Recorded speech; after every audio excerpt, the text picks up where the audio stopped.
नमस्ते, अभिवादन आपका इनोसेंट इन्वेस्टर के इस नए वीडियो में आपके लिए डिस्क्लेमर। उसके बाद बात करेंगे बाजार की। बाजार इस वक्त 14,996 रुपये 95 रुपये के आसपास ट्रेडिंग कर रही है। आखिरी 30 सेकंड का बाजार में ट्रेड बचा हुआ है। आज फ्राइडे भी था, एक्सपायरी के बाद वाला ट्रेडिंग सेशन था, तो आज भी बाजार थोड़ी सी वोलाटाइल रही। और जैसा कि हमने आपसे कल कहा था कि बाजार को अगर अपने 15,000 के सपोर्ट को बचाना है तो या तो वो थोड़ा बड़ा गैप डाउन करे जिससे कि वहाँ पर ट्रेडर्स को कॉन्फिडेंस आए, या फिर वो थोड़ा सा मतलब होता है ना पॉजिटिव साइड खुल के वो रुझान बना पाए कि हम नीचे जाकर सपोर्ट लेंगे। मैं आपको समझाऊंगा। अभी देखते हैं बाजार 15,000 के अपने स्पॉट के लेवल को बचा पाएगी या नहीं, उसके लिए थोड़ा सा हमको इंतजार करना पड़ेगा। हम आपको 5 मिनट की कैंडल पर लेकर आना चाहेंगे। अगर आप बाजार को देखोगे, आज बहुत बड़ा गैप डाउन हुआ नहीं और यही एक नेगेटिव सिग्नल हमको मिल गया। देखिए बाजार 15,000 का जो लेवल है ये वाला, यहाँ से काफ़ी पहले ही सपोर्ट लेकर ऊपर जाने की कोशिश की, और जो मैंने आपको एक लेवल बताया था 15,150, ठीक है, 15,150 का लेवल, वहीं पर बाजार ने रेजिस्टेंस फेस किया। फिर से बाजार में गिरावट आई और फिर देखिए जैसे ही 15,020-25 का लेवल टूटा, बाजार में अचानक से क्रैश आ गया। अभी 15,000 के लेवल पे ही बाजार क्लोजिंग दे चुकी है। आपने ये चीज़ देखा होगा, 15,000 का एग्जैक्ट लेवल है जिसको बाजार ने स्पॉट में बचाया है, और ये एक अच्छी साइन है। कम से कम आज जो फ्राइडे की क्लोजिंग हुई है ये बुरी टाइप की नहीं हुई है।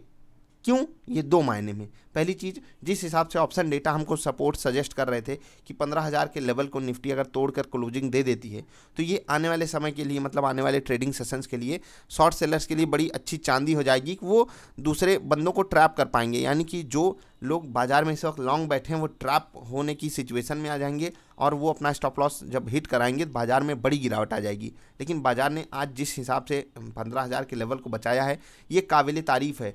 ग्लोबल मार्केट्स में बिकवाली लगातार जारी है, उसके बावजूद भी हमारी बाजार ने अगर बचाया है तो प्योरली किस तरीके से, ऑप्शन डेटा के हिसाब से टेक्निकली हमारी बाजार मजबूत थी। इसी कारण बाजार ने 15,000 के लेवल को सुरक्षित बचा लिया है। अब एग्जैक्टली आप ये मत समझिएगा कि मैं 15,000 के लेवल का मतलब 15,002 रुपये की बात कर रहा हूँ, नहीं।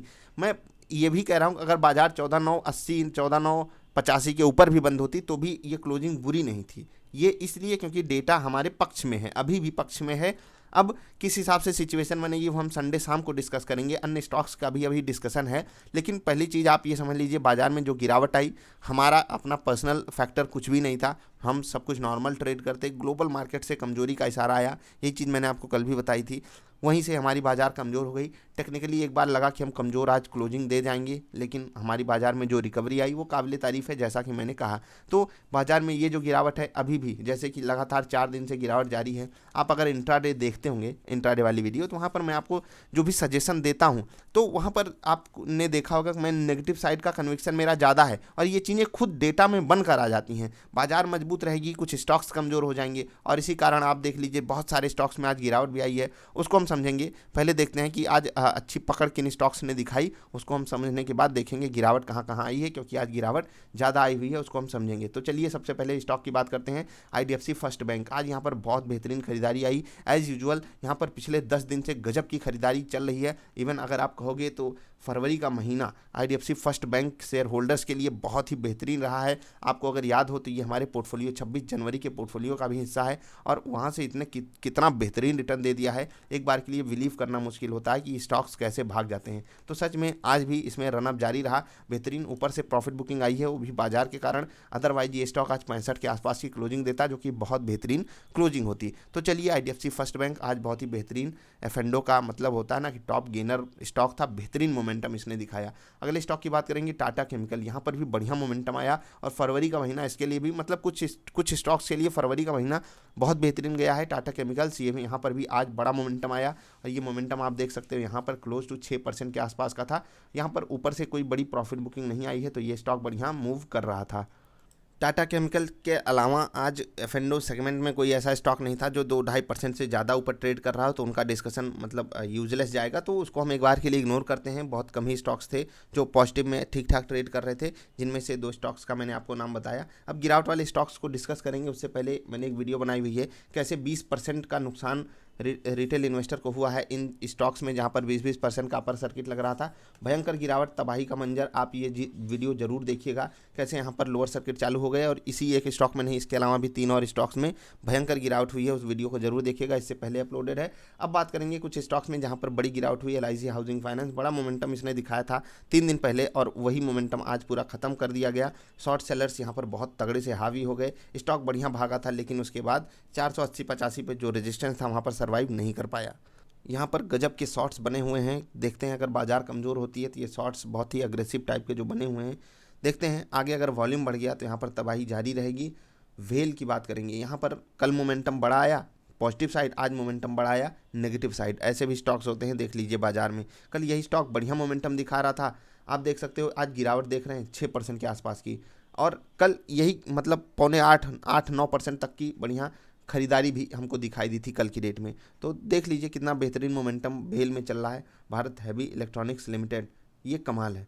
चलिए एक स्टॉक की बात बहुत ज़रूरी है करना, आइडिया। यहाँ पर आप देखोगे जब से रिजल्ट आया है स्टॉक में लगातार तबाही जारी है, और जबकि रिजल्ट में चीज़ें हमारे सामने पॉजिटिव रूप में आई हैं, लेकिन फिर भी बाजार में गिरावट का मंजर लगातार जारी है। और ये गिरावट इसलिए भी आ रही है क्योंकि ये स्टॉक एफेंडो बैन में भी आ गया था, ठीक है, एफेंडो बैन में, और उसके बाद गिरावट लगातार जारी है। आज बड़ी गिरावट का कारण यही है। अगर आप नीचे देखोगे आज वॉल्यूम भी बढ़ रहा है। अब इसका मतलब क्या है, यहाँ पर जो सपोर्ट अवेलेबल है उसके लिए बाइंग हो रही है क्या, ये तो हमको परसेंटेज डेटा से पता चलेगा। आप लोग ज़रा चेक कीजिएगा, जिन लोगों का भी आइडिया में रुझान है या फिर आइडिया में आप इन्वेस्टिंग करते हो या ट्रेडिंग करते हो। इन्वेस्टिंग कौन करेगा भाई, अगर आप ट्रेडिंग करते हो आइडिया में तो थोड़ा सा डिलीवरी डेटा जरूर क्रॉस चेक कीजिएगा, क्या वो आपके फेवर में है या नहीं।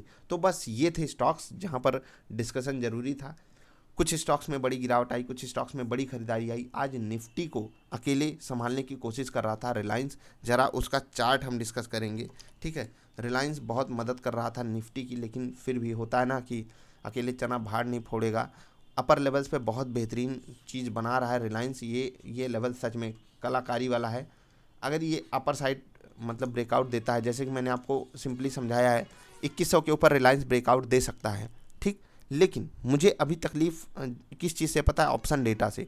ऑप्शन डेटा जिस हिसाब से 2100 और 2200 के लेवल पे राइटर्स एक्टिव हो रहे हैं, इसका मतलब है कि वो इस जोन को एक बड़ा रेजिस्टेंस मानते हैं, यानी कि this zone will be a resistance for Reliance Industries. जिस हिसाब से यहाँ मोमेंटम आ गया, और ये चीज़ें कोई भी प्रेडिक्ट कर सकता था। यहाँ पर मैं अपनी तारीफ नहीं करूँगा या किसी और की बुराई नहीं करूँगा, लेकिन यहाँ पर आपको कोई भी बता देता कि रिलायंस के बाइंग का लेवल ये बेस्ट बाइंग लेवल है, रिस्क रिवार्ड रेशियो आपके फेवर में है। और यहाँ पर भी अगर आपने बाइंग नहीं की तो आपने बहुत बड़ी गलती की, और हमने आपको लगातार मतलब बताया हुआ है कि बाइंग जरूर करना है। और दूसरी चीज़, जब रिलायंस यहाँ पर अटका हुआ था, यहाँ पर तो मैंने आपको इस दिन बाइंग करने के लिए बोला था, और बड़े मोमेंटम की एक्सपेक्टेशन थी। उसके बाद रिलायंस बहुत ही बढ़िया भागा है। 2100 में हमने प्रॉफिट बुकिंग करवाई है आपको। वो प्रॉफिट बुकिंग अभी भी आप उसको ऐसे मत लेकर जाइएगा कि गलत हो गई, जी नहीं। अभी हम चेक करेंगे कि 2100 के ऊपर किस तरीके से रिलायंस चल रहा है। अगर इंट्राडे की रडार पे आ जाता है बहुत अच्छी बात है, हम आपको वो स्टॉक देंगे ट्रेड करने के लिए। बाकी अभी जैसे 2080 के आसपास क्लोजिंग है, 1-1.5% ऊपर के लेवल पे जो रेजिस्टेंस है उसको रिलायंस सम्मान दे रहा है। लेट्स सी कि क्या होता है, हम आपको अगले हफ्ते जरूर इन्फॉर्म करेंगे। इस स्टॉक पे नज़र बनाकर रखिएगा। बाकी बैंकिंग सेक्टर आज कमज़ोर रहा। ओवरऑल मतलब बाजार को अगर आप देखोगे तो कोई बचा नहीं पाया बाजार को। ग्लोबल मार्केट्स के कारण ही हमारी बाजार कमज़ोर हुई। 15,000 का लेवल बाजार बचा ले गई है। फ्राइडे के लिए इससे बड़ी गुड न्यूज़ कुछ हो नहीं सकती। गिरावट पूरी दुनिया में चल रही थी, फिर भी हमने एक बड़े अहम लेवल को बचाया है। लेट्स सी कि अगले हफ्ते क्या होता है, अहम लेवल की इंपॉर्टेंस क्या है, वो हम समझाएंगे संडे की शाम वाली वीडियो में। अभी के लिए इतना ही। वीडियो पसंद आई तो लाइक कर देना, चैनल पसंद आया तो सब्सक्राइब कर लेना। हम मिलेंगे फिर से, तब तक के लिए नमस्कार।